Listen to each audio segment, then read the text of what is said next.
Hi everyone. আমরা আগের ক্লাসে রিজার্ভ অ্যাডিকুয়েসি নিয়ে পড়াশোনা করেছি।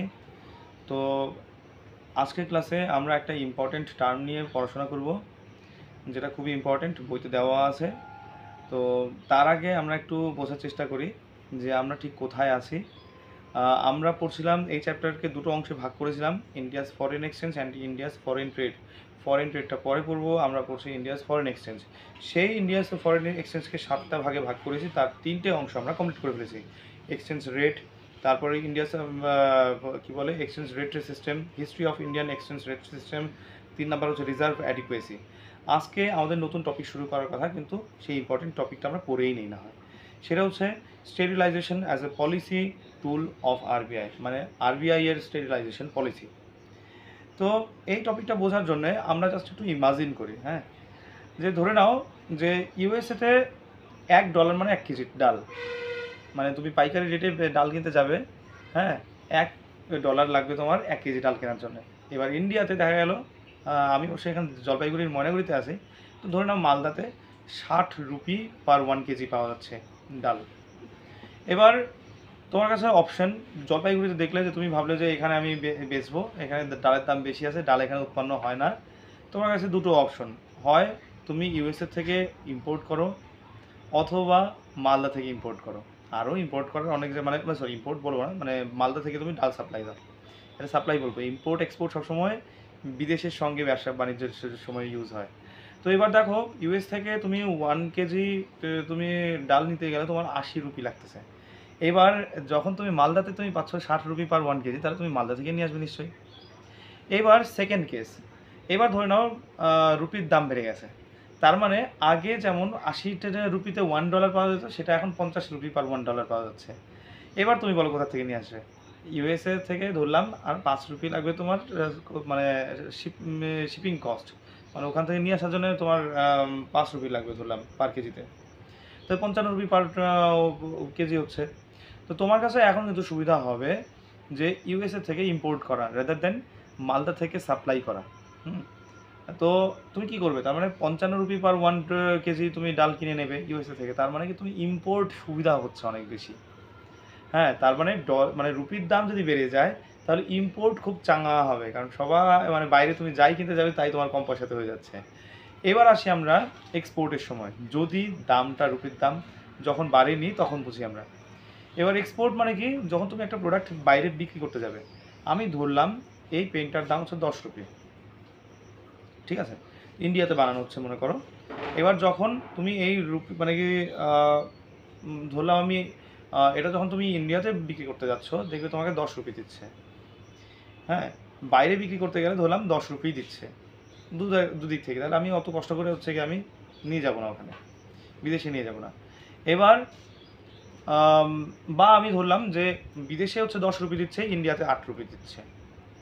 এবার তুমি এটাকে শিপিং কস্ট হিসেবে 1 রুপি ধরে নাও, এখান থেকে ওখানে নিয়ে যাবে, বা হচ্ছে কি কোনো লোক মানে কি যে ফিট করা থাকলো, সে হচ্ছে কি মিডলম্যান নিয়ে যাবে সেটা।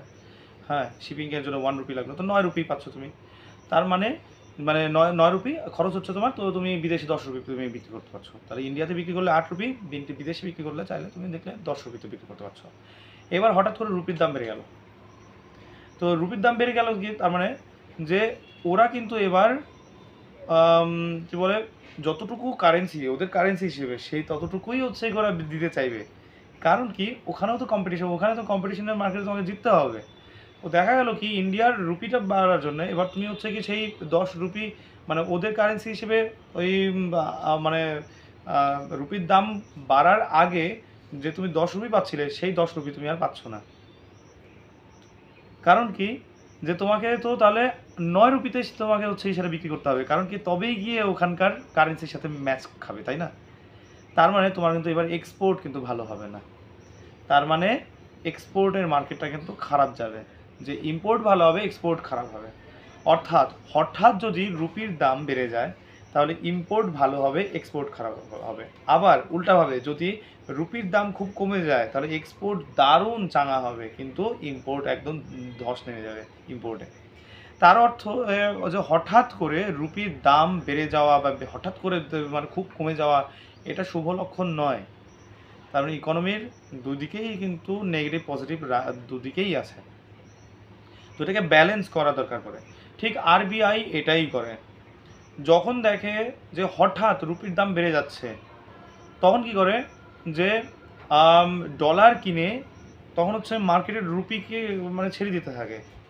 বা কখনো কখনো এমন হবে যে কি বলবো, যে মার্কেটে রুপি ছেড়ে দিল, নতুন টাকা ছাপিয়ে দিতে দিল হঠাৎ করে, এমনও হতে পারে। অথবা শেয়ার মানে কোনো ধরো হচ্ছে কি কোনো বন্ড কিনে নিল, বা ধরো কোথাও ইনভেস্ট করলো, গভর্নমেন্ট ইনফ্রাস্ট্রাকচার প্রজেক্টে পয়সা খরচ করতে থাকলো, তাহলে কি মার্কেটে লিকুইডিটি বেড়ে গেল, তখন কি রুপির দাম কিন্তু আবার কন্ট্রোলে আসে।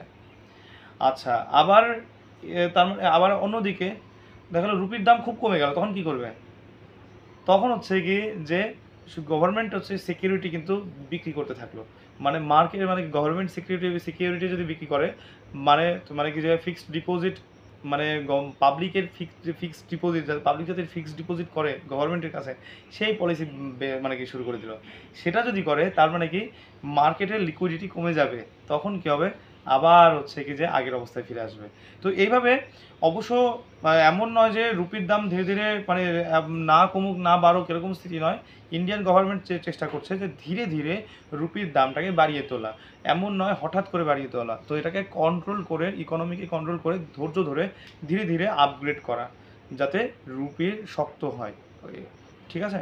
তো এই যে কনসেপ্টটা যে মার্কেটে না রুপির দাম খুব কমে যাওয়া বা না বেড়ে যাওয়া, এর ফলে যে FDI inflow, FDI outflow, FPI inflow, FPI outflow, দেখো এইসব কথাগুলো কিন্তু আমি আগেও বলেছি ব্যালেন্স অফ পেমেন্ট চ্যাপ্টারে।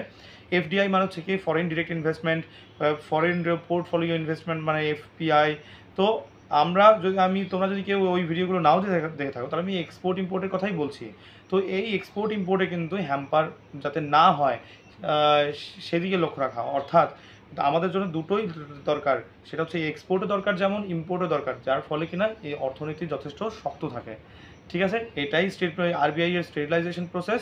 তো আশা করি তো বোঝাতে পারছি। তো নেক্সট ক্লাসে আমরা আরও নতুন টপিক নিয়ে আসবো। বাই।